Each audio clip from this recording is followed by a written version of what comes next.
Hello, my name is Justin Decloux. Oh! And I'm here today with Will Bone. Whoa, Will Bone, not even like Will Bones. Yeah. Either one works. Yeah. They also call me Will Bone every other month of the year too. And folks, I set you that one up for. It's. I know I was a little slow, but I eventually. You were playing like the Blue Jays in the 15th inning of their third World Series game. I eventually bunted the ball and walked to first base. No, actually, I'm glad you mentioned the World Series because I went to bed last night, as the ninth inning started, and I was like, true horror. I'll check in the morning. And then around like 1 a.m., I woke up and I checked my phone and it's like, what? 14th? No, I can't be. And then I woke up. Not 14 innings, 18 innings. Well, exactly. Like it's insane. Anyway, that's going to date this episode. The World Series. What's scarier than being set in time? Oh. It's Shocktober, ladies and gentlemen. Yeah, that's right. It's our last Shocktober of this year, a beloved annual ritual on the Important Cinema Club. And if it sounds like we're being a little goofy this week, it's because we've picked one of our goofiest topics yet. Well, this is because the show for the first time is coming to you in a third dimension. Oh, whoa. Hey, remember when we were kids and there was that period where every sitcom had a 3D episode? Yep. I was going to bring this up. Third Rock from the Sun. Home Improvement. Home Improvement. The Drew Carey Show. I was furious that my parents couldn't get me the glasses for Third Rock from the Sun. Because it came in TV Guide. Was it TV Guide and you had to get it at like Walmart or something like that? No. It came with a candy bar. Yeah. That's how you got it. Interesting. So, did you have 3D comic books growing up? Oh, yeah, of course. Disney Adventure. I remember there's that Daffy Duck one. Who Framed Roger Rabbit. It was a big wave of they would just republish comics in 3D, like Cadillacs and Dinosaurs and things like that. I was always fascinated by it. And, thinking about it today, as I'm going through the 3D movies, I genuinely had to take a step back and go, are there any great shot-on 3D movies? Robot Monster doesn't count. Dial M for Murder. Yeah, Dial M for Murder is the only one. That's the go-to Hugo, I guess, Martin Scorsese film. Okay, but there are also, you posed this question to me off mic and you were saying, like, is there a great 3D movie that's really built around the 3D? Yeah, because even Dial M for Murder, people are like, it's very subtle. Like, there's that part with the scissor coming toward the camera. There's the part where you see like the gears of the phone, but you could watch Dial M for Murder in 2D and I think not even quite realize. Yeah. Is there a film that you need to watch in 3D or else you don't get the full impact? Okay. I would offer to you Werner Herzog's Cave of Forgotten Dreams because in that movie the 3D is not about coming at you. It's about the actual coming at you. The classic spaghetti western. It's about the texture of the cave walls and the way that the paintings look on the walls. Give me a narrative film in 3D though. Okay. Well, this is borderline. Because Cave of the Forgotten Dreams. What that makes me think are like. There was a wave in the, is it late 90s, early 2000s of IMAX 3D films? Did you go see Cyberworld in 3D? Probably. At IMAX? That was the one. Cyberworld in 3D, I made my dad drag me out to see it because 3D was such a novelty at that time. I went to see it at the Colossus in Vaughan, which still has the best IMAX in the city. And is it still called the Colossus? Yeah, and folks, for people who are not Greater Toronto Area residents, we have a theater in one of our suburbs that's shaped like a spaceship. I believe it's the only Canadian theater that has full IMAX. That's right. So I saw One Battle After Another in 70 millimeter IMAX. I saw Sinners there. Yeah. So every couple of years, a 70 millimeter IMAX movie comes out, and we all make a pilgrimage to the Spaceship Theater. And so, but you were asking, like narrative films, 3D. Okay, you'll probably poo-poo this, but I would like to posit Jean-Luc Godard. Goodbye to Language. I said narrative film, Will. I know it's got a story. Yeah. And also, that's a movie. He does some pretty cool things with 3D. Yeah, but he's breaking 3D. I want you to tell me a story using the tools of 3D. Okay. And now, here's my most controversial pick of all.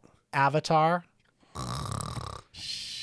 Okay. Yeah, I saw it in 3D in theaters. Okay. Did you? Yes, I did. I don't think it added anything in 3D. I disagree. Now, I am not the world's biggest Avatar fan, but that was an example. The reason why that movie was such a trend-setting movie circa 2009, 2010 is because he really used 3D to create an environment. It's not, again, about stuff popping out at you. It's about the depth. It's about, the immersive quality of Pandora and like being in the water. My argument against that would just just be that, like, because all of it was so artificial, that even the depths that was added to it, all that I remember was at one point there was ash that was floating in the air.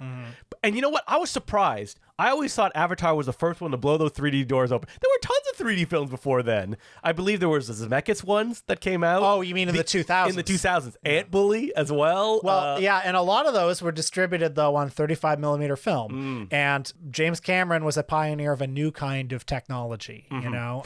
One that would ruin the cinematic experience for a decade, pretty much. I mean, I remember going to see Avatar on opening weekend and thinking that I didn't particularly like the movie, but thinking, you got to hand it to the 3D. Like, the technology is incredible, and then being punished for the next 5 years at the multiplex. Well, who could forget Gemini Man? Or what is it, Billy something? Billy Lynn's long halftime walk. There's a scene in that, in 3D, where it's Steve Martin's face and his nose just coming right to the audience. Me and my friends still talk about that shot to this day, even though we saw that film 10 years ago. But hey, at least Ang Lee was thinking about 3D. I mean, that era I really associate with stuff like Tim Burton's Alice in Wonderland, which came out, I think, 2 months after Avatar and was post-converted. A very dingy looking movie, even in its original form.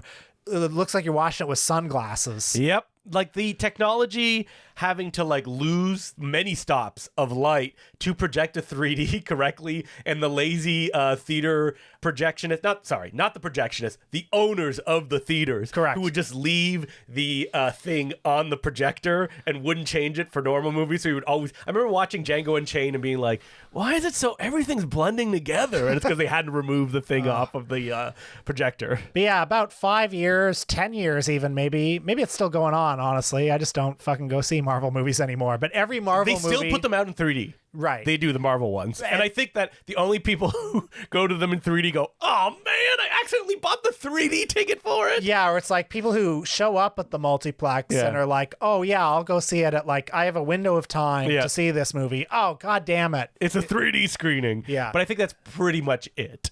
Now, let's go back to the beginning of 3D. Because we're talking, well, the beginning of 3D, this is going to take us forever. No, we're not going to do that. So when I sat down and did notes for this episode, I'm like, we'll talk about the history of 3D. Doing research. There is it's so much. Complicated. And here's the thing. It doesn't lead to anything that I'm like, and then it led to this, except for Robot Monster, of course, which is undeniable. Yeah, we're here to have fun on this episode. Yeah. We're here to talk about 3D. And I mean, we could talk about the first 50 years of film history, where it's like every couple of years, it's like, oh, here's a guy in France and he's got a 2-strip process, this, that.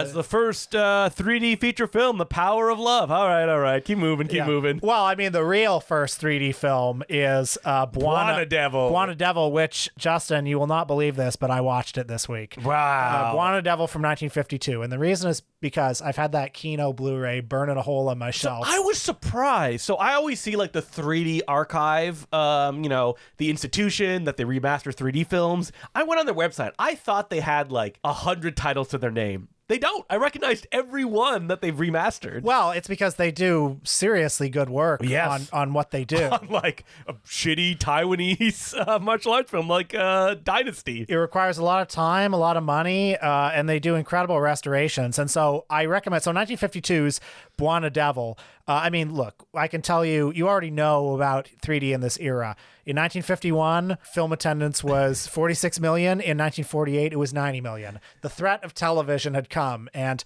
the film industry was looking for gimmicks to get people off their couches. We all know the golden age of 3D, which is the impossible to forget years, 1952 to 1954. That's the golden age. That's the golden age of 3D. But 1952 to 1954. And you can have a lot of asterisks on this, but in the popular conception, the first commercially released 3D movie in the form we know it now was Buona Devil from 1952, a movie directed by Arch Oboler, who, believe it or not, was a pioneer in the golden age of radio. He was the creator of the classic radio mystery show Lights Out, and he's also the director of this very poor film. But whoa!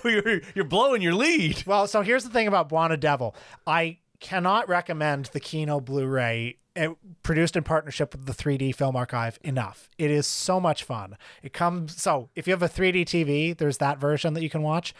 It's also got the red and blue. To this? has a 3D TV? No one. To which, you know what? People are going to come out. They're going to say they have them. And good for you. Do you remember there was probably the golden age of 3D TVs, 2012 to 2014? Where like that's all they were pushing. I know. Remember that in curved TVs? Does anybody own curved TVs? I don't know right what now? the point of a curved TV is. You feel more immersed in it. I think that was the idea of it. Yeah, I mean, it's like nothing's going to convince me I'm not in my living room. I have never even seen in someone's house a 3D TV in the flesh. No. It's like a myth I've heard only in whispers and legends. So the Buona Devil Blu-ray has a red and blue version. So thank God. Anaglyphic 3D. Yeah. And that's how I watched it. And I will say red and blue technology has gotten better over the years. I had so much fun watching Buona Devil this way. The movie, again, boring. Yes. It's all about these colonizers in Africa who are building a railroad who are being attacked by a tiger. Is there a man in a tiger suit? Mostly it's stock footage. Oh, you know. boy. Because when I hear Buona Devil, I think, is it some kind of bear man? Is it some kind of Yeti, perhaps? But it's stock footage tigers. There's a lot of nature footage. If you watch this movie in 2D, I don't know what it would be like to watch in 2D because the movie is so incredibly static. I have a quote here from Robert Stack, the star of the film, who said, "There was a line 6 feet from both cameras in which you were not supposed to cross. Otherwise, you'd wind up with a portion of your anatomy projected over the first 10 rows of the audience." So they had a very little amount of space to work in. It's like early sound, you know? Every shot is incredibly static, but if you watch it in 3D, the composition of the shots... Like it always works, because that was the intent of it. Yeah, and so like there's an early scene, for example, where a train is coming up and there are two people in the foreground, and I'm watching it clapping like a seal, like, wee, isn't this fun? I was thinking about that.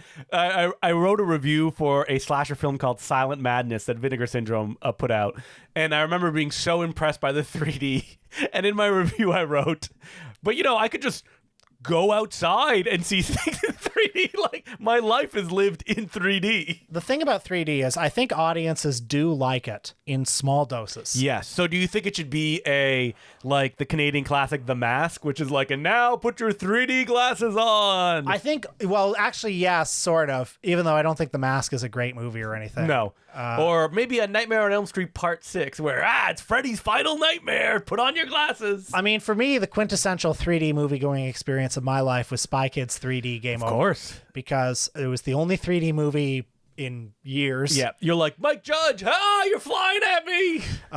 Stallone sticking his finger into the audience. Multiple Stallones. Yeah. I'm taking this to the next level.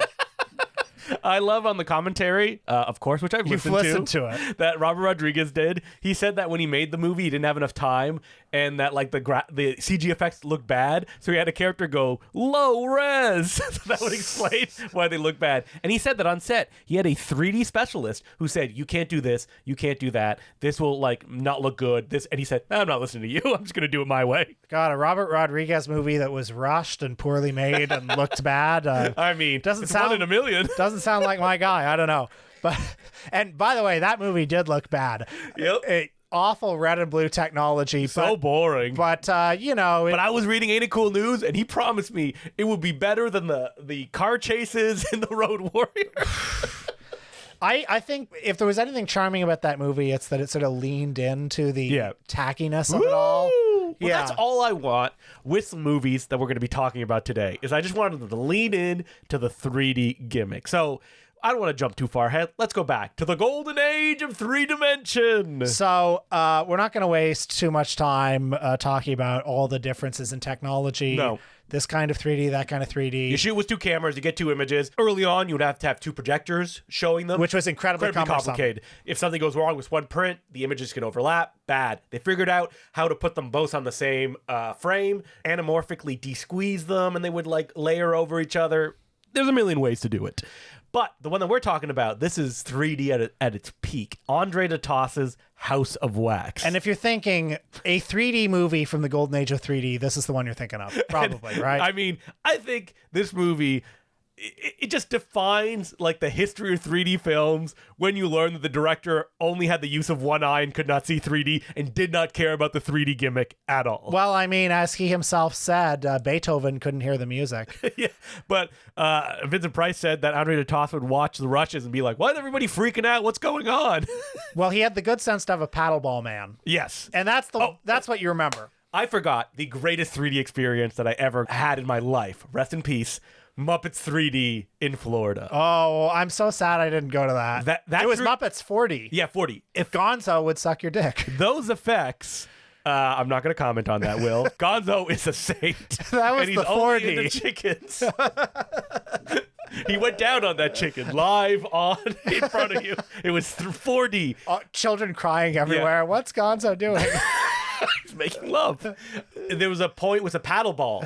Oh, nice. And I was literally like, ah! There was a point where a character flew into the audience above, and it literally looked like they were there right in front of you. Okay. And I've never had 3D like that in my life. I will say all my best 3D experiences have been in theme park contexts. Yes. It's like R.L. Stein's Haunted Lighthouse. Or James Bond License to Thrill. Or the reboot ride at the Palladium in Mississauga. One of the most enjoyable 3D experiences I ever had was at TIFF when they showed, I completely forgot about this movie, Joe Dante's The Hole, which was shot in 3D, but someone pulled the fire alarm, so I did not see the end of the movie. I was there too. Yes. I was at that screening, and I have still never seen the end of the Hole.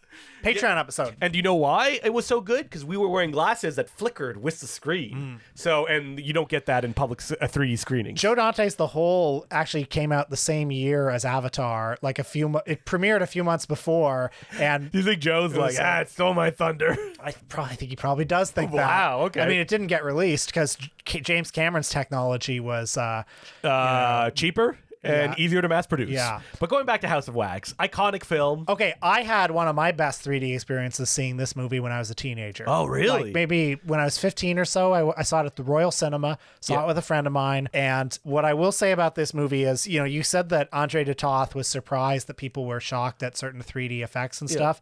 There's a scene towards the end of this movie where, like, during the final confrontation in Vincent Price's studio, Charles Bronson as his deaf-mute assistant, Igor. There's a scene where he sort of like protrudes from the bottom of the frame. He like jumps out and jumps at somebody. People like gasped at that. Wow. And I think that's probably a thing that Andre de Toth didn't realize. No, I don't think he realized. I think he shot the movie how he would shoot any of his films. There's not that much use of depth in the picture, short of the ping pong ball of like, hey! The paddle balls. So the plot of this movie is it's set, in Jack the Ripper times, basically, in London. Vincent Price is a great sculptor. He has a wax museum, but he's too much of a purist. He's not interested in the things, the Ripley's Believe It or Not kind of stuff. I don't know if it was the mood that I was in, but I was laughing throughout this film where Vincent Price shows like all his wax figures, and then he meets the guy, his business partner, and the guy's like, hey, listen, if there was a fire, we'd make money. How about I just light a fire right now? Vincent Price is like, no! And then it goes into a fist fight that lasts like 7 minutes. Yeah. This is like Andre de Toth. If you don't know who he is,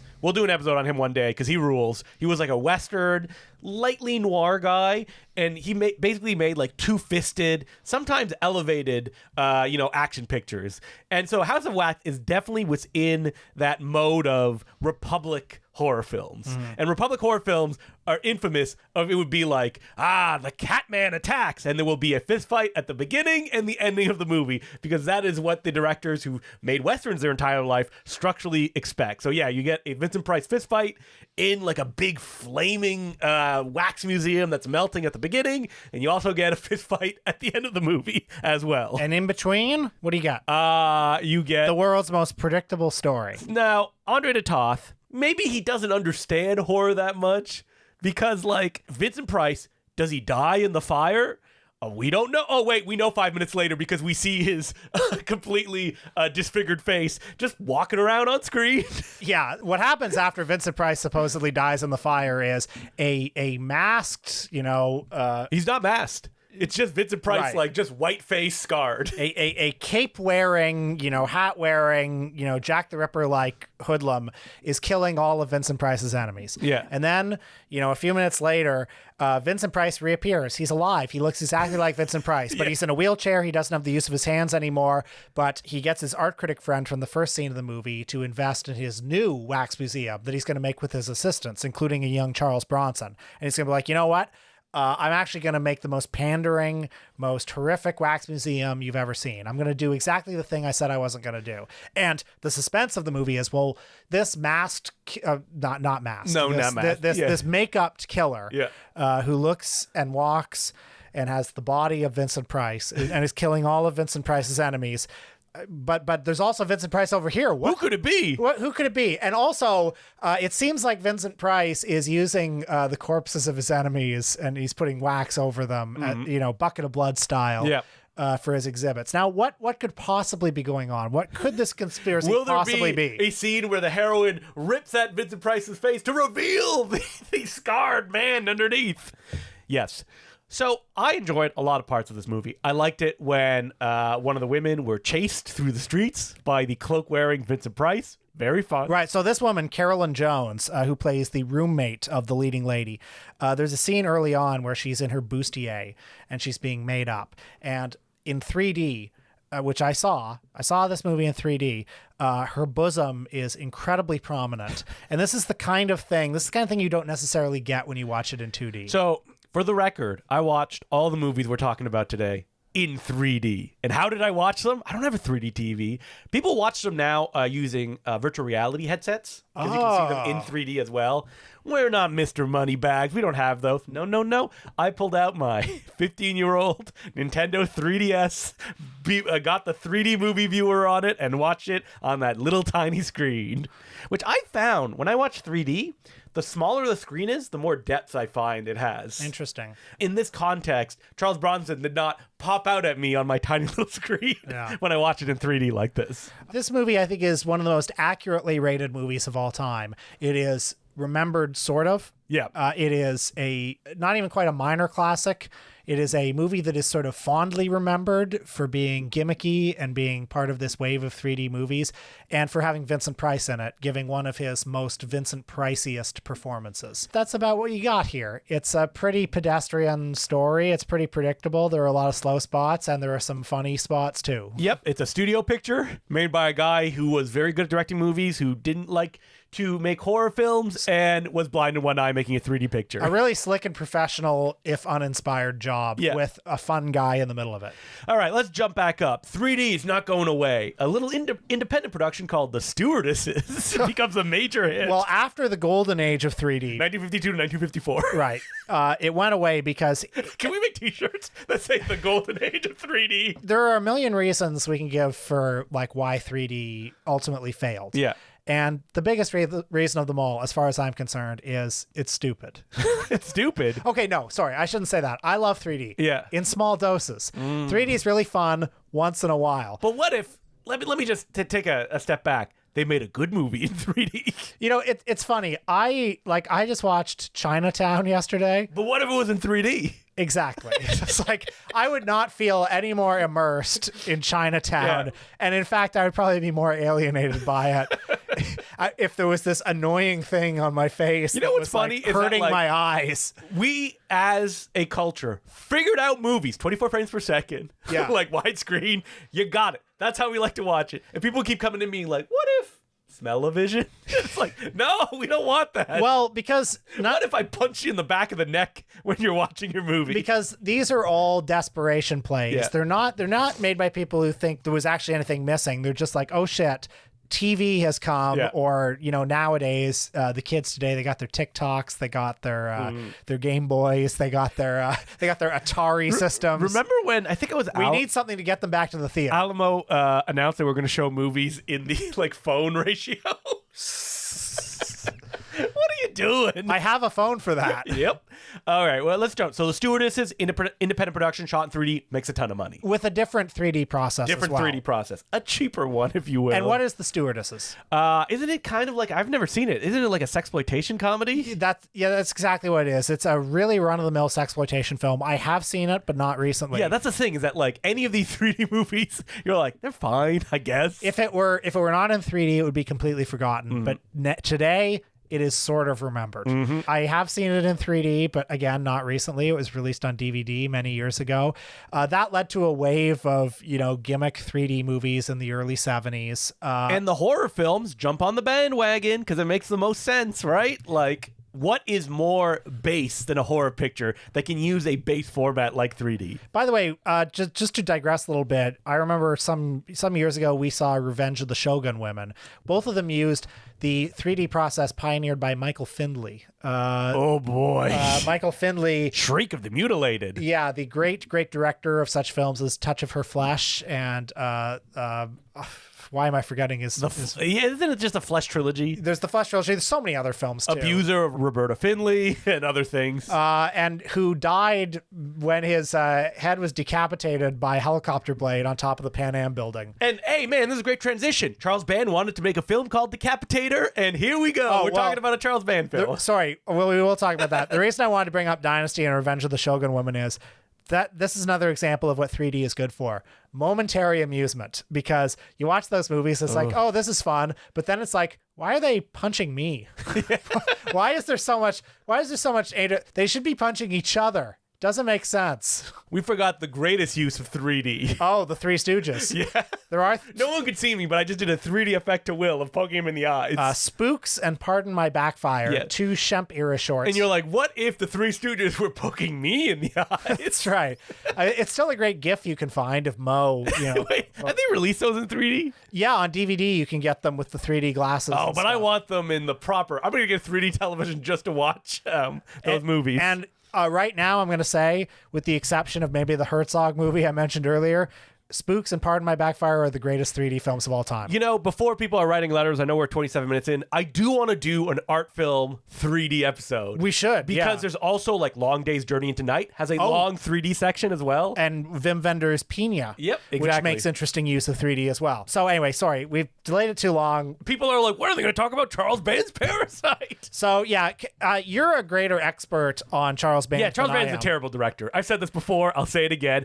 I will say about this one, Mac Alberg is doing a lot of work, the cinematographer of this picture. Parasite came out in 1982, not to be confused with the Bong Joon-ho film, of course. If you go on Letterboxd, you will see 500 reviews saying, I thought I was seeing, hey, this isn't Bong Joon-ho's Parasite. Yeah, very funny, guys. Very clever. You got me. Yeah. But this movie, the 80s wave of 3D was inspired by a film called Comin' At Ya, which is have you seen that movie? No. It rules. It's a neo-spaghetti western comedy, right? Yes, but it almost has no dialogue. Every shot is someone like, whoa, in slow motion. So it's like exactly what you would want from a 3D. Like, really cheap bats are flying at you. People are pointing guns your way. This is what I associate the 80s 3D boom with. Like Friday the 13th Part 3. Yeah. Really gimmicky stuff, like Jason with his hands out into the audience. It was the same guy behind Comin' At Ya. Was also, is it Treasure of the Four Crowns, the Antonio Margheriti film, the Indiana Jones ripoff that's also in 3D? It's funny, when you look at different waves of 3D, in the 50s and in the 2000s, there are both certain like big name filmmakers who are taking 3D seriously and are sort of like, what are ways to take this seriously? Is it possible this could be a new evolutionary step in film? You see Alfred Hitchcock do that in Dial M for Murder. In the 80s, there's none of that. It's a gimmick for idiots. and, Come on, sheeple, line up. And I kind of like this wave. Now, Charles Band's like, what do you want? Metal Storm, the destruction of Jared Sid? Yeah, okay. Now, of course, Charles Band is one of our great 3D filmmakers because he also made Evil Bong 3D, right? Oh, God. I did watch that in 3D. And I believe me and Andrew Barr were watching it, and we kept putting our glasses down being like, this is not even in 3D. What are they doing to us? For those who somehow don't know, Charles Band is the founder of Full Moon Pictures. He's produced or directed something like 400 or 500 movies. He's the Roger Corman of the 80s and 90s, and he has very little talent. As a director. Yes. No, he's not good. As a producer, he has a certain showmanship. You know what? about He him. can hire the right person to do the right posters. Well, and his name is listed as a producer on Reanimator and From Beyond. Well, Mac Alberg, who shot Parasite, also shot Reanimator. He was like the go-to guy to make these kind of films. Okay, so Parasite, if you saw this, you could have been confused that this is a middling exploitation film. It definitely feels like one. Well, I'm actually just going to say I sort of liked Charles Band Band's Parasite. You know what? Watching it, I'm like, is this the second best Charles Band directed film after Trancers? Maybe. Yeah, I mean, of what I've seen, it's mildly competent. I mean, does it only have 2 acts? Pretty much, yes. So yeah, this is a post-apocalyptic film. It's set in this sort of post-apocalyptic neo-fascist world where society has basically crumbled. There are no cities anymore. Individual stretches of land are ruled by roving gangs, but there is this like fascist government that is overlording us, and they're trying to create this new technology that can control us. Yeah. And the scientist who is the protagonist of this film, played by... I don't know. Okay. I looked up his name, but he's not a guy that I recognize. He's developed this new parasite which eats us from the inside, and he wants to destroy his creation after he's had time to study it. His overlords want to use it to rule humanity, so he escapes, but he himself has been infected with his creation. Yeah. And so inside of him is this parasite that is eating him up from the inside, and you can imagine there's some very cool 3D effects theoretically along those lines. So Alien just came out then. That's and let's right. see if we can build a film around that set in the Mad Max world. And also, along the way, while he's being chased, and this is one of the things I sort of like about this movie, that it is a chase picture. Sort of. Kind of. Yeah, kind of. I feel like there's... We go to 3 destinations. Here's the thing. I feel like there are 2 things that this movie has that a lot of Charles Band movies don't. It has a bit of momentum. Yes. And it has a bit of atmosphere. Oh, I like the world that they're in. Exactly. They're like, I got branded. I used to live in the suburbs and I escaped. Right. And it also, the third thing I like is that it has a certain low budget je ne sais quoi. I think the main issue with the film is that it never really delivers on the premise of the parasite. That you're like, when is the parasite going to show up? It's like an hour and 10 minutes into the film, basically. It's going to do anything. But again, I do like the modest world building that this does. So, like, I'm rating on the Charlie Band curve. In the first 5 minutes, I'm all in. It's like hallucinogenic, like just dream sequences, and you see flashback in slow motion of how this parasite got into this guy. He has a fight scene randomly with a topless woman, and then there's like a rattlesnake that like coming up. Love all this cool. stuff. Yeah. But then we get kind of stuck in a rut with like the same characters, and nothing really happens. Demi Moore is there. Demi Moore, in a very early role, is his love interest. And the parasite is just a big turd monster with teeth. You only really get a good look at it in the last 10 minutes. It never grows to alien size like you would hope. It never turns into a bunch of parasites. Yeah. It ends very enjoyably with a guy being bit by the parasite, falling through a window, getting blown up, and then he's a big fireman. He's like, oh, love that. Good Charles stuff. Band knows how to end a picture. Yeah. And then credits roll. Not even any denouement. Guys on Fire. We've lost that. But that whole central portion, Yeah. I wish something else was going on there. Yeah. It looks good. I It looks hear you. okay. It does look good. And that's what surprised me, just to see a Charles Band movie that looked like a movie. And for 3D wise, I shall be the arbiter on this. It's okay. It does the thing where a lot of the 3D effects happen way too quick. And that was the advantage of stuff like Friday the 13th or even the 80s, late 70s 3D films, is that you're often like resting in these long scenes that take place in long takes. And that then you can kind of soak in the 3D does not work when there's quick cuts. It just doesn't, as we'll get to in the next movie we're going to talk about. Oh my God, what a disorienting visual experience. Now, of course, I saw this next movie in 2D where it had its title changed. Folks, it's Piranha 3DD. 3DD. I watched it as I did all the films on my Nintendo 3DS. Now, I would have loved to watch Parasite in anaglyphic 3D, not included on the Blu-ray. Wow. Only the 3D TV version? Yeah, TV version is included on. Usually they do have glasses and you can watch it in the blue and red, but maybe, I don't know, the elements weren't there. I don't know how the restorations work. Does Charles Band think I'm made of money? No, I mean, no, Charles Band did not distribute this one. This one was put out by Kino. But he is involved in it, so because they were earlier non-full moon pictures. So Piranha 3DD is a sequel, of course, to Piranha 3D. Yeah. Did you see it in cinemas? Piranha 3D? I saw Piranha 3D in a cinema. Piranha 3D came out about a year after Avatar, maybe a little bit less, and it was, I think, greeted at the time as a throwback to that 80s wave, the gimmicky 3D wave. I was furious because Alexander Aja, director of Piranha 3D, did not shoot in 3D. He said it was too complicated and that they just post-converted stuff. Now, for people who may have just woken up from a coma and did not live through the post-converted wave of 3D films, because you're like, wow, so many 3D films came out. how did they all get the equipment to shoot? They didn't. They just did it in post, which gave, as director Louis Leterrier said, watching Clash of the Titans, a pop-up book effect, where sometimes it looks like multiple things are flat on the same layer because you can't create a 3D effect to it, which is what they did with Piranha 3D. And even when I saw it in theaters, I thought it was fine. I thought it didn't go far enough. I can't really speak to Piranha 3D. It's been so long since I've seen it, but I did just watch Piranha 3 Double D. Now, this is from 2012, and I remember I downloaded it illegally pretty soon after it came out. So like a cam version? Were you watching something? Like a DVD rip or something. And I started watching it, and the first scene has Gary Busey and Clu Gallagher, the director's father. Yeah. But Gary Busey is the key man here. He's barely doing anything in this opening, though. Well, that's the thing. It's like the two of them are like out in a swamp, and there's a cow corpse, and the cow corpse starts farting. And I was watching this, and I was looking at this, and I'm thinking, God, Gary Busey and a farting cow. I'm done with this. I don't need to watch this. The Ginger Dead Man used to live at such heights, speaking of Charles Band. I just saw it's like this reeks of epic bacon, and I don't need this. And having now seen the whole film, I saw nothing to change my opinion. Okay, so do you know who John Gallagher is? Did you not watch Project Greenlight season 3? No, I didn't. I heard about his film though. Feast. Yeah, which I saw get, 0-star reviews across the board. So I watched it, and I thought it was fine. Okay. So the thing about Feast was that it did the thing that we were all doing in like the 2010s or whenever it came out, which is like, hey, look at this cool thing. Oh, I just killed them all. I undercut it. Isn't that funny? And it's like, no, why didn't you do the fun thing?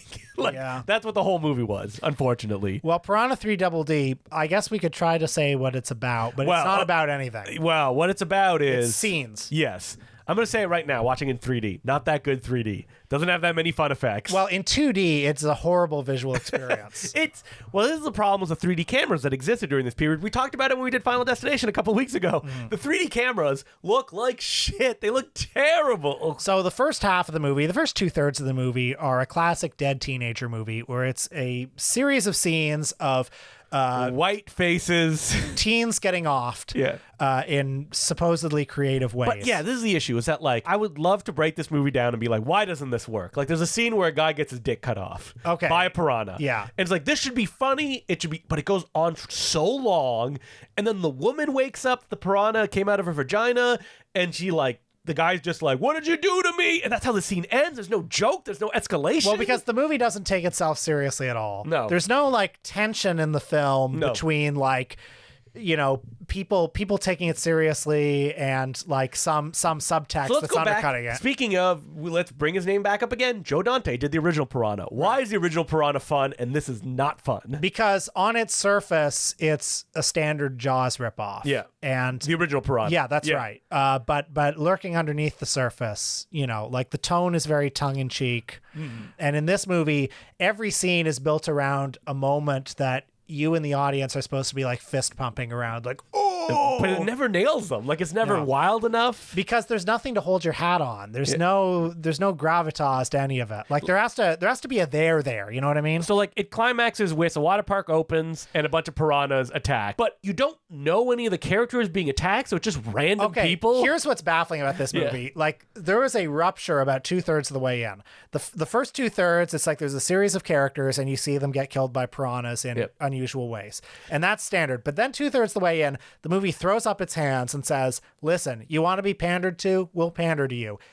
Welcome David Hasselhoff. I mean, David Hasselhoff appears as himself. Love David Hasselhoff. Sure. When he was on screen, I'm like, can we get more David Hasselhoff? Well, yeah, absolutely. Where's his The Last Showgirl, you know? It's literally the best part of Piranha 3D. Well, he's playing the film at exactly the wavelengths it should be played on. David Hasselhoff innocent, but goddamn this movie for bringing him here, because this movie has no take on him except David Hasselhoff, isn't he epic? Of course, I've done my due diligence and I've listened to the commentary track on it. Goddamn. And they said there was supposed to be a joke where they keep building up this big act that's going to be at the water park, and it was going to be never gonna give you up. It's going to be a Rickroll in the movie. And I'm like, oh my God. Why didn't you should have done that. Why didn't they do it? Probably because, the artist formerly known the Hoff as. didn't approve. Yeah. Oh, it wasn't the Hoff who was going to sing. Rick Astley. Yeah, Rick Astley who was going to do it. Or was it going to be Spuds MacKenzie was going to show up? I mean, this is just, you're describing Sharknado, basically. That's what this is. Yeah, so this film is so untethered from anything that none of the gore gags make like it's like you have like these piranhas and you don't have them do anything. They have no personality. There's not like you're doing Piranha Double D. Give me a piranha that has like that's bigger, that has a scar or something like that. He's like the head piranha. Give me something. Well, yeah, it's like the scene early on where, well, not early on, halfway through the movie where the guy gets his dick cut off by a piranha. It's like there's something so like dutiful about it almost. It's like you're watching it. It's so mechanical. Yeah. You're like, oh yes, this is the scene where I'm supposed to be like, oh, can you believe they did that? But there's no soul. There's no reason for it happening. There's no surprise even because it's like, well, of course a movie like this would have this in it. But yeah, then there's that last third where not only is it Hasselhoff, they bring in Ving Rhames from the first movie. I felt so bad for Ving Rhames.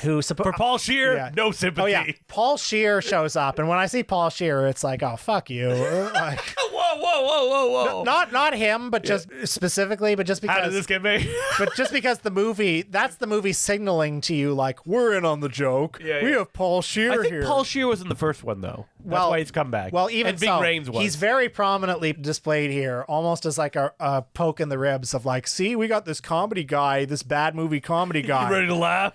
And to which I say, what is the joke? Yeah. What is actually the joke? Well, here? Ving Rhames has a shotgun leg and he just randomly shoots a bunch of piranhas, not affecting anything. The joke is that you're doing a silly movie. Yes. That's the joke. Listen, I'm glad we could take Piranha 3DD up. A film no one likes. No one likes it. It didn't even, because there's nothing to like. There's nothing to laugh at. It's like, I look at this as like, even when it came out, it's like, yes, I know David Hasselhoff exists. You're making this like a splatter comedy for me, but there's no soul, there's no love, there's no creativity. Go back to school, go watch Brain Dead, go watch even Dawn of the Dead. Do this right. That's right. Yeah. And this is not how it. You have to believe in something. A kid gets his head cut off at the end of the movie. Aren't you laughing? No, I'm not laughing. I can see a kid get his head cut off anywhere. I don't need this movie. I go on YouTube. And it's like, oh my, but what about breasts? There's breasts in this movie. Yeah. I also didn't like this. I didn't like how freaking smutty this movie was, you know? Oh, Will's getting soft. That's right. I'm over here getting hard. The movie has the vibe of like... Yeah, Girls Gone Wild. More like Van Wilder unrated cut, you know? Real Cancun, Piranha 3D. Real Cancun has a deep soul. Okay, so this movie, not good. But what about the 3D? Not good. Okay. It's cut too quickly. It feels, even though they shot it in 3D, they don't really like linger on any effects. Almost as if they went like, well, we don't want to be too corny with this. When that's all that you want to do, have people pointing, like have piranhas very slowly coming out at the screen. None of it worked for me. I would say if everything is epic, nothing is epic. Yeah. I wish this was epic. I wish it was so epic that it was numbing. But Justin, it has David Hasselhoff in it. Isn't that epic? Did you like it when David Hasselhoff had sex with 2 women? Yeah, I mean, again, David Hasselhoff, he's here to play. Yeah. Does he have a last showgirl in him? I think so. Yeah, I think he could be used for something like that. Has David Hasselhoff ever been good as an actor in something, non-ironically? You know, I've never watched Baywatch. I've never watched Knight Rider. I couldn't tell you. I think he's fine here. Yeah. I mean, because he's very funny in SpongeBob, but he's playing into the joke. I think somebody could use him well. I think he could. He's been in front of cameras for so long. I feel like he has certain skills, and I feel like they could be used. So 3D horror films. And he looks great. Just cut, square jaw. Yeah. 3D horror films. This may be one of the episodes that we've watched movies that we came out like, yeah, they're fine, I guess. Most of them are bad. If this is your first episode, I just want to say we do have other episodes. Yes, we do. And that we'll return to 3D with art films. But Will needs to watch them in 3D, and I don't know how we're going to do that. I don't know. I mean, all the ones you've described, I've seen them. Yes. So I have my memories. Yeah, which are they in 3D or are they in 2D? I don't know. Yeah. Do you see the world question. in vivid color, or do you see it in flat black and white? So ends Shocktober for another year. The scariest of things, disappointment. but we have another great month coming up. But we'll tell you about it. Yep. But before we do that, let's talk about what we're doing on our Patreon this week. And we're pushing that Patreon, Shocktober, it's Moneyvember. Moneyvember. Yeah. Let's make some money. Let's make some money. And we have such a tantalizing episode. What we've been watching. Yeah. Oh, but there's so many shocks in what we've been watching. You won't believe it. Yeah. That your hair will turn white. Well, we've had some great stuff on the Patreon, though, lately. There was my recent solo episode about the literature of Ed Wood, where I read from some of Ed Wood's short stories and did a lot of silly voices that everyone enjoyed.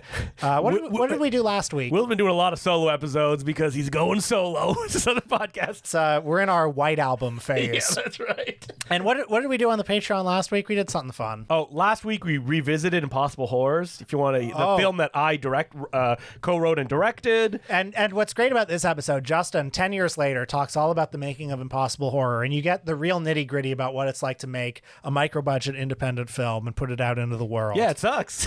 That's what you're going to learn on it. And you're also going to get me talking about how much I like the movie. So so there's that. And you know what? I appreciate all the people who reached out and said they finally watched the movie after it being on their watch list for years and being like, oh, I should have watched it sooner. Really guilted them into it. Yep. We had an epic episode. Seagal versus Van Damme. I mean, we finally cracked it. We finally figured out who was better, Seagal or Van Damme. And I went to see on beautiful 35mm film Hard Target as research. Yes. You know? We also have a video of me and Will recording in the place where we record that you can watch right now. And I'm going to take it away in a week off of the Patreon, gone forever. And on this week, on our What We've Been Watching, here are some of the names that I predict you can hear us talking about. Nicholson, Carpenter, Polanski. Wow. Just some of the... Smith. I'm sure he'll come up. Yeah. Sorry, I was looking here, episode number 400. One of our most controversial episodes with the most Patreon comments ever.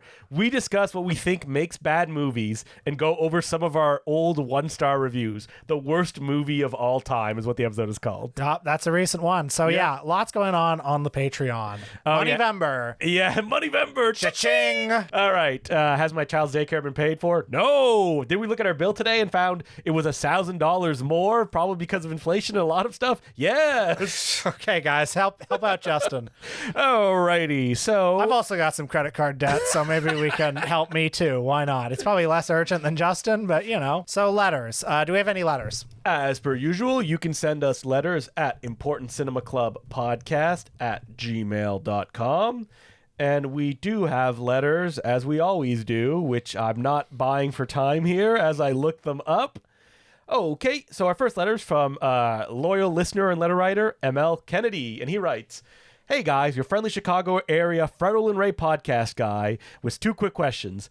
What is your Mount Rushmore film commentaries? Does it include things like the shit pickle Jacko incident, Ben Affleck asking important questions on Armageddon, or maybe Guillermo del Toro talking about fucking Goyer on Blade 2? So is he talking about commentary tracks or specific commentary moments? I would say probably commentary tracks. And the thing is, even though I listen to a lot, there's not that many new ones. Evil Dead 2, one of the greatest films of all time. If there's a new commentary track, it's usually by a journalist or a film historian. Yeah. I mean, it's crazy. There was a golden age of commentaries about 20 years ago when Robert Altman was being dragged into the studio to do commentaries. There's like a gun seemingly pointed at him. Martin Scorsese, you know, these people were doing... they don't have to do it anymore. And Blade 2, the one that was on the original DVD, I don't think it's on the new Blu-ray that was released because Del Toro recorded a new one. That commentary made me fall in love even more with Del Toro. And ever since then, he has been... I am a very serious, sleepy Del Toro when I do my commentaries by myself. It's like, come on, man, have some fun. You know what I think? I think the monster is symbolic of the other. Yes. I'll tell you some of my favorite commentaries just off the top of my head. Abel Ferreira, back in his heroin addict days, back when he was abusing drugs, folks. Driller Killer and King of New York are some classic commentaries. Blair Witch 2, one of the most infamous commentaries because the director hates what was done to his movie and he is not afraid to say so during the commentary track. Paul Schrader does a commentary on Hardcore, which is interesting because as the movie goes along, he like hates it more and more and he keeps criticizing it. And it ends with him saying, oh, that was an ordeal. At least I don't have to watch it again. You know, Paul Schrader, I think we said in the past that we're like, listen, he's had a great career. Hopefully he can retire or maybe, you know, pass away in the night before anything really bad happens. Wait, let's see what Paul Schrader's up to now. No! Yeah, he's had some trouble lately. Speaking of guys who've had some trouble, my low-key secret favorite commentary, it's not secret. I've talked about this many times, but nobody's heard it. On the Something Weird video DVD of a little movie called The Secret Sex Lives of Romeo and Juliet. Oh, so it's Harry Novak? Harry Novak. Harry Novak, one of the old exploitation guys. This is a movie from the late 1960s. It's exactly what you think it is. And Harry Novak is doing a commentary where he is just the dirtiest old man ever. He keeps saying things like, look at her bush. Check out her tits. Just over and over again, as if this was sensible advice. Yeah. As if he was like, by the way, you might want to check out her bush. It's interesting. So I have, out of nowhere pull, a commentary no one has ever recommended, The Butterfly Effect. Whoa. The two directors of that film who wrote Final Destination 2 are filled with we added all these film school, the color red appears here to denote what's about to happen in this scene, and you only see it for half a second. That's what you want a commentary track for. Yeah, I'm looking around the room here. What are some of my other favorite commentary tracks? It's usually someone who can consistently make them good. People know that John Carpenter gets brought up all the time. Werner Herzog is a great commentary guy. All of his commentaries are good. Tom Green's furious commentary on Freddy Got Fingered, where he's like, people were laughing in the theater. They were laughing. I even included an audio track of laughter. Weird Al on UHF is really funny. Mm-hmm. He's very critical about the movie, being like, why was I doing that? Well, probably one of the first commentary guys you probably loved was Bruce Campbell, right? Oh, yeah. Evil Dead 2, Yep. Army of Darkness, classics. A commentary guy who is not very good, but who has moments that are very memorable is Ross Meyer. And, definitely some cancelable moments in his commentary tracks, but there's one in Beneath the Valley of the Ultra Vixens where June Mack shows up, and I want you all to Google June Mack right now. And Ross Meyer says, Ebert got some good pussy out of her. Oh my God. So there you go. I also want to recommend the forgotten, not very good movie, The Specials from 2000. Oh, with Rob Lowe. Directed by Craig Mazin. Yeah. Mr. Anti-Union and Chernobyl himself. And written by Mark S. Altman, who used to have a column in Cinescape magazine, I think. Maybe produced by Mark A. Altman. Oh, okay. Written by one James Gunn. Oh. And on the DVD, he and Padgett Brewster do a commentary, and she admits she had a huge crush on him. And also, James Gunn does not like how the movie turned out. Wow. So you get some good commentary gold on there. But yeah, the best commentary of all time is Jacko with with Farrell and Ray and Steve Latshaw, the director of the film, which infamously ends with Steve Latshaw going, we said we weren't going to talk about this, and rushing out of the room. I think his last words are, fuck you, Fred. Yeah, it's a real Gallagher, come on situation. If you want to hear more details about that commentary, listen to the interview I did with Farrell and Ray, because I asked him about it and the validity of it and if it was a work or not. Yeah. All right, so we did an episode on our favorite commentaries at some point in Patreon too, I believe. I think so, yeah. The letter writer has a second part here, though. I might have pitched this before, but I think you guys need to do an episode on the cursed filmography of John R. Leonetti as a director. You don't know who this is, Will? I don't. He is the director of Mortal Kombat Annihilation, The Butterfly Effect 2, Annabelle, Wolves at the Door, Wish Upon, The Silence and Lullaby. But he is most famous, I believe, as a cinematographer. That's mostly what he did. And he worked on good movies, too. Annabelle was a notable film. No one likes Annabelle. No one likes it? Okay. No. But he is the cinematographer of The Conjuring, The Mask, Child's Play 3, Piranha 3D, The Scorpion King, Joe Dirt, Hot Shots Part 2, Detroit Rock City. So what makes him interesting? I don't know. Okay. He's bad. I don't... Is he some thwarted artist in some way? No, not in any way. Now, I know him most famously that on a podcast many, many years ago, he said, yeah, Steven Spielberg directed all of Poltergeist. I was on set. It was Spielberg that was doing all the directing, which led to a huge shitstorm that I think even Spielberg had to step in and say something at that point. Wow. We will do him because we will do everyone. That's right. We're going to encompass all of cinema. But there is not one movie in that I'm like, oh, that's interesting. There's nothing. No. Nothing. No. And next week... What does that sound? It's laughs. No more screams. Oh, because they're turning to laughs. That's right. It's nothing but laughs November here on the Important Cinema Club. All comedies, but not the usual kind of comedy, because it's also International Month on Important Cinema Club. It's nothing but laughs November. Worldwide, yeah. And so we're talking about comedians from different countries who were massively popular in their homeland, but never made it to North America. I feel we may do some of the most controversial episodes we ever do doing these topics. People say that comedy doesn't travel. Yes. And we're going to find out. But if we don't get some of these comedies, people are going to come at us like fangs bared. And that's why we need to come with an open heart and an open mind and a lot of empathy. So we are beginning with, when I think of comedians who were really big on one continent, but are not big on this continent, there are two guys I think of, and it's Terrence Hill and Bud Spencer. Terrence Hill, Trinity himself, Bud Spencer, the other guy. A big man, you know. Comedian might be the wrong word, but they made comedies. I have not gotten more emails from people trying to be like, but you don't understand how big they were in Germany. I understand how big they were in Germany because I visited the museum. I've been to the Bud Spencer Museum in Berlin. I've seen with my own eyes how popular Bud Spencer is. There are 2 new video games based on Bud Spencer. And Terrence Hill. Okay, so we're going to go in. We're going to watch They Call Me Trinity. Yeah, we have to. They Call Me Trinity, I guess, is the only one that's really made much of a dent over here. Well, there was Super Fuzz. But that's only Terrence Hill, I believe. Yeah, it's got to have both of them. And we're going to watch out, We're Mad from 1974. Okay. That's the one that, like...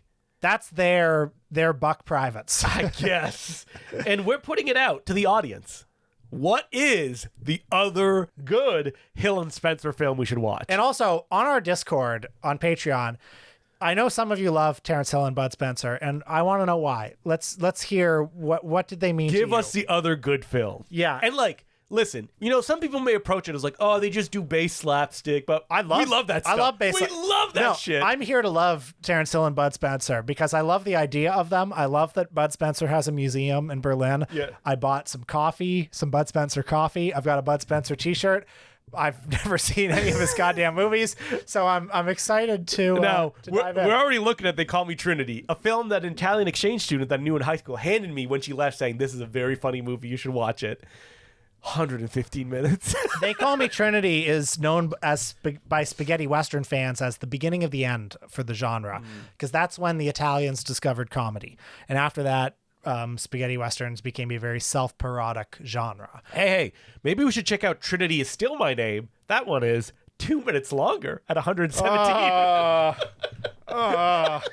God, I'm feeling deep pain in my stomach. But no, I'm excited for Terrence Hill and Bud Spencer. But tell us what the good ones are. Yeah, please, because I want to laugh. I would love to come out of this being like, all we watched was gold. And you know what's crazy about Terrence Hill and Bud Spencer is they're not just popular in Europe, they're popular like everywhere. Except for North America. Yeah, like, you know, you go to, like, there are so many, like, Turkish comedies that are very inspired by them. Hong Kong comedies are inspired by them. So that's what we're doing next week. Until then, my name's Justin Decloux. I'm Will Sloan. Thanks for listening.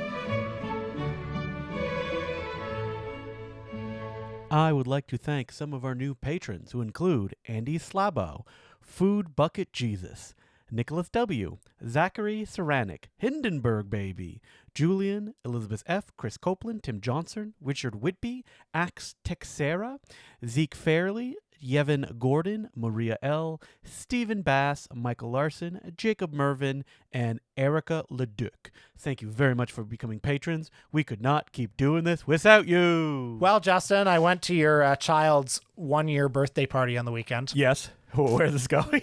And there is a film culture connection to this because you and your wife Emily and the child were all dressed as Beetlejuice. Oh, yeah. And I thought that was fantastic. Somebody stop me. That's a Beetlejuice line, right? Yes. Alrighty then. Hello. Hey, I'm the little monster from Little Monsters. Yeah, that's right. So the other film-related thing here is you were playing Halloween music. Mm-hmm. I don't know if you curated this mixtape or not. I did not. Okay. No. Was it like Spotify or? I think probably Emily worked on it. Okay. It was fun Halloween music for families, basically. Mm-hmm. A lot of Tim Burton, a lot of Nightmare Before Christmas, and this song starts, and I'm thinking like, what is this Tom Waits? Like the guy is singing, and I realized it's Jack Black in the Mario movies as Bowser. Wait, was it Princess? Yeah, Peaches. And I'm like, for 1 second, I thought this was Tom Waits. That's shameful. No, it's something much stupider did and you feel worse. 100 years old? Like, this song is very popular with the kids. I know. I've seen the stupid Mario movie. Terrible, bad movie. Yeah, and the kids can have it. And you know what? I'm probably going to fucking swallow my pride. One ticket for Mario Galaxy, please. You're going to see, I mean, as the parent of a child, just strap in. You're going to see all this shit. But yes, we were dressed as Beetlejuice. It was very fun. It was Emily's idea. She's like, why don't we just 3 Beetlejuices? My child also wore a little costume that Emily made out of like black and white pumpkins. He had a cape because he was the Pumpkin King. He had a little crown. Very nice. That was fun. So the other thing I want to say, and this has nothing to do with film, is there was a long period where the child opened all of his presents, or he had a lot of help opening the presents because he's 1. Yes. And not quite, almost. In a few days he'll be 1. He's looking blankly at all this stuff because he's 1. Yeah. He doesn't know what this stuff is, and we're all cheering. We're all having a good time. And then he gets one present that he really loves, which is this comfy chair. This giant chair. It's a child-sized comfy chair, and he sits in the chair and he starts smiling and laughing and bouncing up and down in the chair, and everyone was like, woo! Yeah. And after 15 minutes of just indifference to everything else, him loving this chair so much, I mean, it was worth the trip over here. I mean, if people are wondering what the highest rated presents were, chair, truck. Not because of it's a truck. He loves wheels. He loves spinning wheels in his hands. And he really likes little stuffed animals because Emily's brother and his wife sent us from Japan the 3 starter Pokemon that you get, which is Bulbasaur, right, Charizard. Someone's going to yell at me. No, Charmander. Emily was trying to convince me it was Charizard. What about Pikachu? Pikachu's not a starter in Pokemon. Okay. Unless you're picking up Pokemon Yellow. Oh, wait, Bulbasaur and Squirtle. Okay. And we put them all out, and then we put them on the other side of the room, and we let him go, and he had to run and pick one. And so he picked Charmander, but then almost as quickly, he also picked Bulbasaur. So he picked 2. Broke the rules. That's my kid. Rule breaker. That's how he's going to go about it. He's underachiever and proud of it, as the T-shirt says. I got him a Super Mario Nightlight. But he loves that night. Oh, he does? He does. I'm glad to hear that, because really I got it for you. I was looking and I was like, the kid's 1 year old. He doesn't know what it is. Yeah, so but I'll get a brand that I think his parents will enjoy. And so I got Mario. The Mario propaganda begins now. He loves Mario. He wants to reach out and touch him and knock him over. Do I need to get a Sonic light as competition? Because you don't want to like push it in either direction like this. Yeah. They should be able to choose between Super Nintendo and Sega Genesis. Specifically Sega Genesis. Yeah. Now, one of the things I am scared of, parents weigh in, this has nothing to do with movies. How do you make sure that your kid isn't afraid of 2D video games? Because I've heard podcasters talk about that. They're playing Mario games, and the new Mario games sometimes go 2D, and the kids are like, no, I don't want it.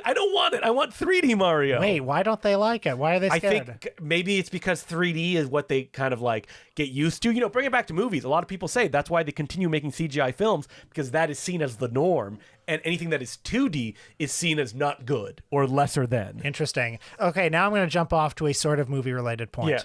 Yeah. Did you see that in the United States, we don't have this on Tubi in Canada? Looney Tunes. In the United States, Looney Tunes is a hit on Tubi. Huge hit. They love it. Who could have known? And this makes me so happy, but it also makes me so angry. I'm angry that we don't have it on our Tubi. And I hope we're going to get it. Yeah. I hope so. How can we not? It's probably a licensing deal. Does Crave have it? No, I don't think so. Well, in America, the kids love Looney Tunes, and I've been saying this for years. Everyone, regardless of age, race, creed, they love the Looney Tunes. And like, it should be a public utility. The Looney Tunes should always be access. How is there not a 24/7 like digital Looney Tunes channel that just cycles through all the ones that exist? I agree. And at 3 a.m. Yeah, everyone's asleep. Coal Black and the Seven Dwarfs. It's in the cycle. You can't get away from it. Okay, so when you mentioned that, I searched Looney Tunes in Tubi to see has it been updated. I stumbled upon something so hideous. Took me back to the 90s. We're in Looney Tunes Renaissance. Taz and Bugs are wearing baggy clothes on the t-shirt that you're wearing. That's right. The channels are swarmed with Animaniacs, led by Steven Spielberg. He's bringing it back. Tiny Toons. And who can forget, because I had, right up until this specific moment, The Adventures of Tex Avery. Oh. Do you remember this? Yeah, this was a Saturday morning cartoon show. It was on. Dog shit. I don't think I really watched it. Now, this is a peculiar thing because you know, I was a freakish child, so Yeah. I knew who Tex Avery was. So were you like, what is this? Yes, I was like, I thought, oh, that's interesting. I guess he's kind of like Disney, where they just use the name as this brand. But then I look back and I think Tex Avery, like who knows? So let me give you some background on the show. It was from France. So it was dubbed into English when it came over. Okay. They made 95 episodes of this, which I think is like 100 something because it was segments. They are so blatantly ripoffs of Animaniacs, like they could get sued. The opening of this cartoon has recycled animation in it of like, you see animation, then you see it again reversed. Oh my That is how little like thought they had. Tex Avery is the name of the cowboy character in the show. Interesting. Now, okay. Now It's all on Tubi too. Now- All 95 episodes. Oh, we don't get Looney Tunes, I'm gonna watch some. but we of get it. Tex Avery. Is it inspired at all by the spirit of Tex Avery's cartoons? The idea of cartoons in of itself, maybe. They should have made the cartoon actually serious. Like they should have actually taken the premise seriously of like it's the adventures of Tex Avery and it's just about a guy. Yeah. So there was a Tex Avery wave because I was holding in my hands issues of the Screwy Squirrel comic book. When I was at a comic book store recently, I was like, who is this for? Who wants a Screwy Squirrel comic book? Dude, it's for me. I freaking love Screwy Squirrel. And I just want to highlight again, I know we've talked about it before, but my favorite comic book covers of all times are all the Looney Tunes covers that were released by Dell and Gold Key. Have you seen these? Yeah, I love posted it. some. I have a bunch of them. It's like the cover will be, I mean the Dell Gold Key Looney Tunes comics Dog shit. are not at all in the spirit of Looney Tunes. No. They're just like empty floating signifiers, and every cover is like Daffy Duck holding an ice cream cone. It'll be like the Roadrunner in Roadrunner comics, like riding a motorcycle. And that's it. Like the coolest gag that you'll get on one of those covers is it's like Bugs is looking smug, and then Elmer's angry because he's in a pool that's been drained of water. Do we have an episode where we read some Gold Key Looney Tunes comics and see where they stack up? I love this. Yeah. So people sent us the best Gold Key, and by that I mean the worst Gold Key Looney Tunes covers. I recently called Gold Key on social media the bottom of the barrel of comic book publishers. People are like, hey, that's not true. But look at these covers. No, Gold Key sucks. The thing is, I love Gold Key. What's great about comic book collecting is there's basically like 1% of comics that people want. Yeah, they don't want the Gold Key comics. Yeah, and that 1%, they cost sometimes millions of dollars. Yeah. But the rest of it, nobody wants this fucking shit. Like toilet paper. Most of it's just so. If you're like me and you like Jerry Lewis comics or any incarnation of Bugs Bunny, well, it's a golden age. Can you get a complete The Little Three Stooges comic book run? Oh man, I hope so. One can dream. Before I die.